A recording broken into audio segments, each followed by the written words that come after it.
Assalamualaikum warahmatullahi wabarakatuh. Hai teman-teman, bertemu lagi dengan saya, Mr. AR.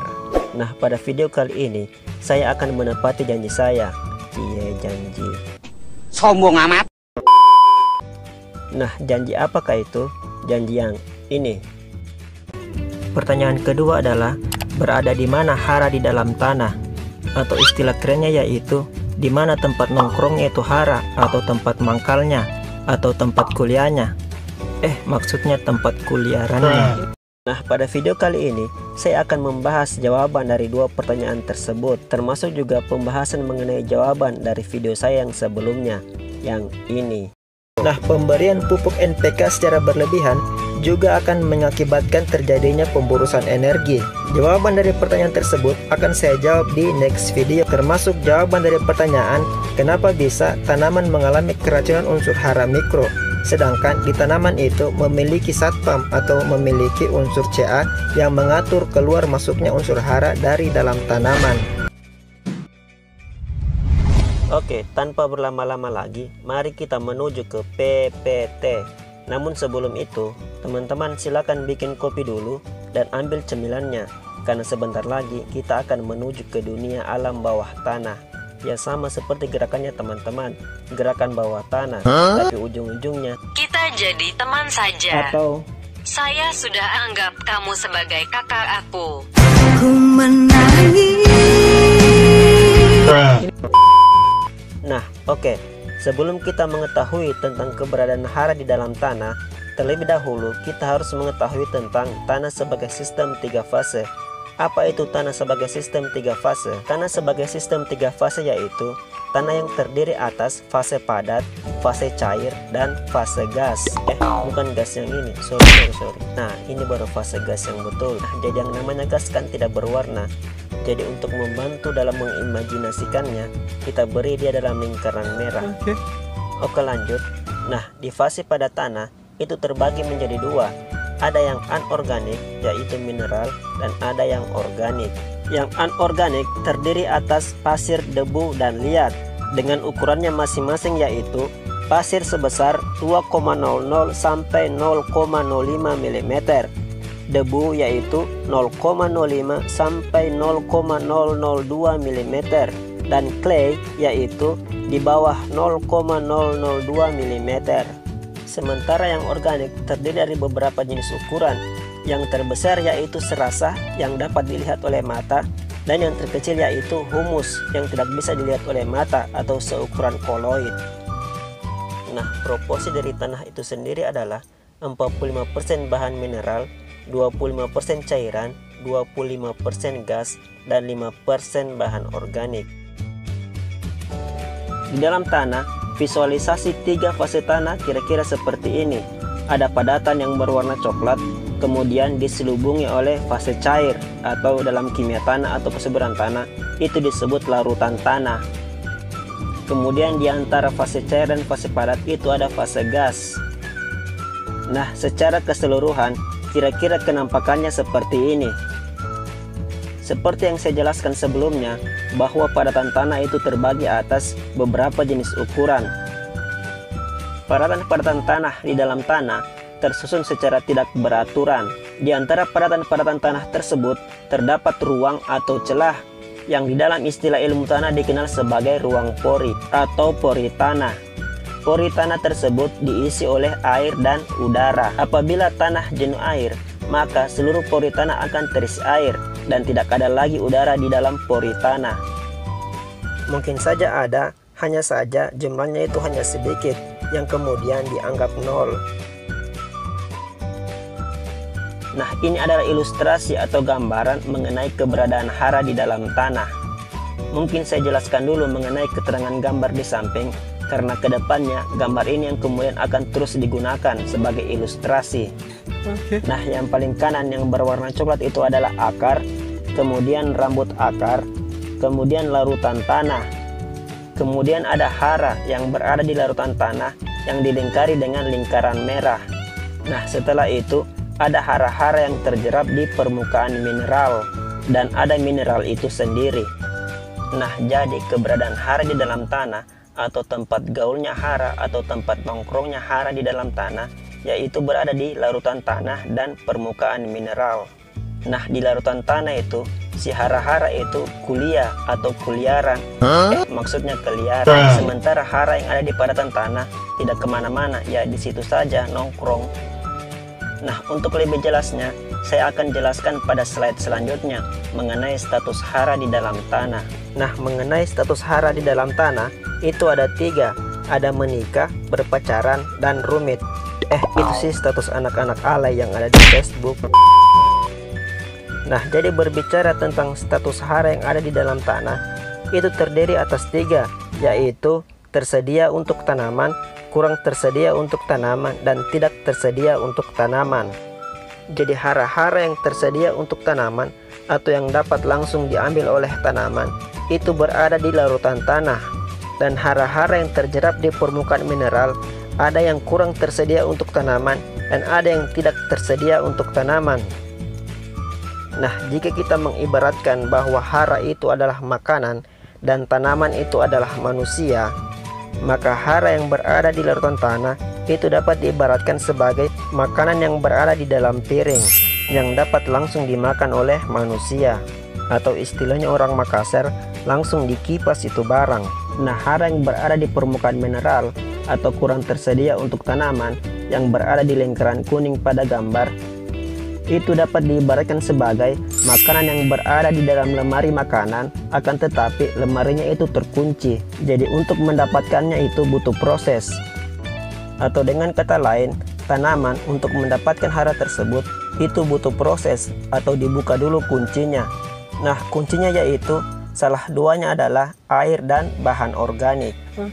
Nah, hara yang berada di permukaan mineral selanjutnya atau yang tidak tersedia untuk tanaman atau pada gambar berada pada lingkaran merah dapat diibaratkan sebagai makanan yang terkunci di dalam berangkas besi. Berangkas tersebut anti air dan anti api, akan tetapi sandi atau pola untuk membuka berangkas tersebut itu tidak diketahui atau dilupa, atau istilahnya orang Makassar, tidak bisa sekali media papai. Jadi pada kesuburan tanah, fokus pembahasannya itu adalah hara yang berada di larutan tanah dan permukaan mineral, yang pada gambar ditunjukkan pada lingkaran hijau dan lingkaran kuning. Hara yang berada di lingkaran merah itu diabaikan saja, sama seperti nasib percintaannya teman-teman, yang terabaikan oleh si doi hanya karena teman-teman itu terlalu baik.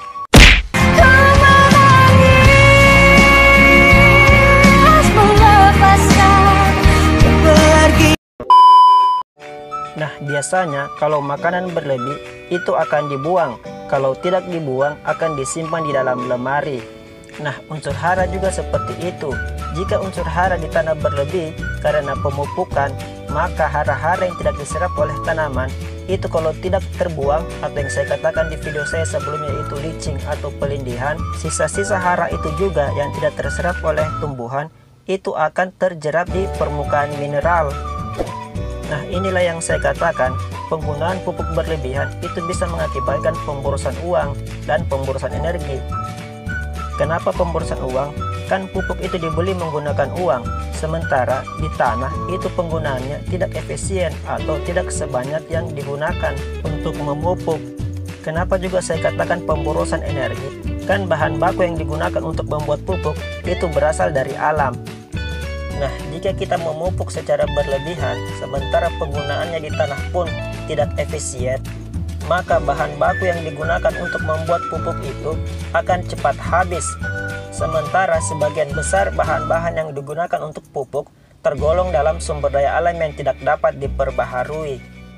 Maka sebenarnya penting bahwa sebelum kita menanam, kita harus mengetahui status hara di dalam tanah. Karena hara-hara yang statusnya kurang tersedia atau hara yang berada di lingkaran kuning pada gambar itu dapat dijadikan hara yang tersedia untuk tanaman, yaitu dengan cara salah duanya adalah penambahan bahan organik atau penambahan air.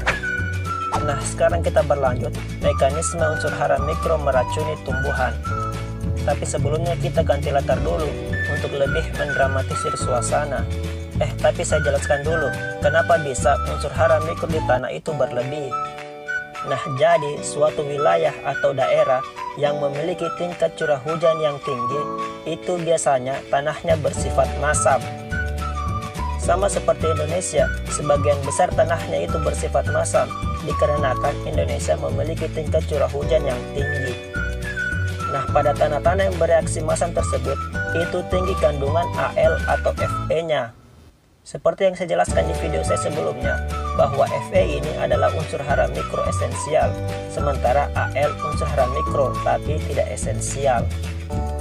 Nah, kita ambil contoh Al, teman-teman. Jadi, apa yang dilakukan Al ini pada tumbuhan itu jahat, teman-teman. Rangga, yang kamu lakukan ke saya itu jahat.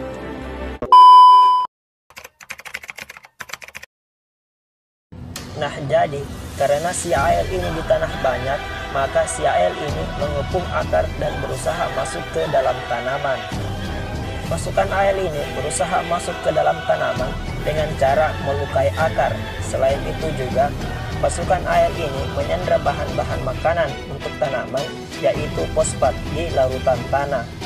Nah, kenapa fosfat? Karena fosfat adalah anion, sementara Al itu adalah kation. Untuk lebih jelasnya, silakan nonton video saya, yaitu kesuburan tanah part 1. Nah, sebenarnya tanaman ini juga bukan tanpa perlawanan, teman-teman. Jadi akar tanaman melalui instruksi CA mengeluarkan hormon-hormon untuk menaikkan pH di sekitar akar. Tujuannya apa? Apabila pH meningkat, maka konsentrasi Al di tanah akan menurun. Akan tetapi, untuk mengeluarkan hormon-hormon tersebut, itu membutuhkan energi, teman-teman. Selain itu juga, energi ini digunakan untuk menyembuhkan luka-luka yang ada di akar yang disebabkan oleh Al. Nah, karena sumber energi yang ada di luar tanaman itu telah disandra oleh pasukan Al, maka tanaman menjadi kekurangan energi, teman-teman. Dan pada akhirnya, maka runtuhlah pertahanan tanaman tersebut. Dan akhirnya, pasukan Al dapat masuk ke dalam tanaman. Nah, kebrutalan Al belum selesai sampai di sini, teman-teman. Setelah berhasil memasuki tumbuhan, pasukan Al ini menggantikan kedudukan CA di dalam tumbuhan. Hingga akhirnya tanaman sudah tidak memiliki CA lagi, atau tidak ada lagi yang menyeleksi keluar masuknya hara dari dalam tanaman. Nah, kemudian pasukan Al ini masuk ke dalam ruang-ruang sel atau ke dalam mitokondria. Nah, di mitokondria ini pasukan Al mengikat fosfat yang menjadi bahan utama pembentukan adenosin trifosfat. Apa itu adenosin trifosfat? Dalam bahan ajarnya, Nimade Sukmawati menjelaskan bahwa energi kimia yang tersimpan dalam karbohidrat dan senyawa organik lainnya akan dipecah melalui proses respirasi di dalam sel organisme.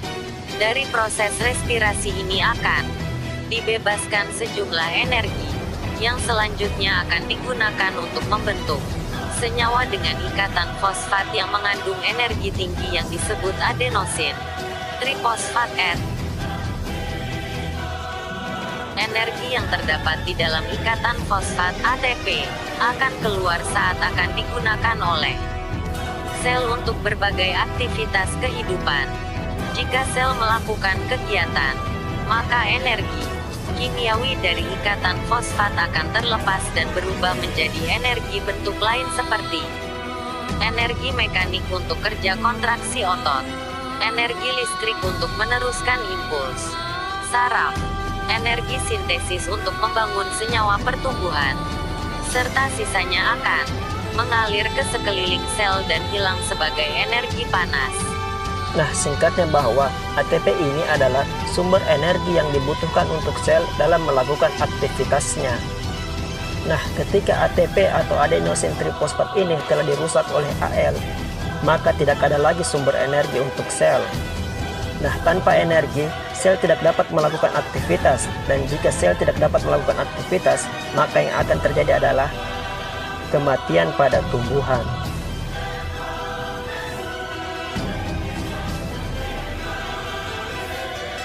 Ya, mungkin demikian dulu video saya kali ini.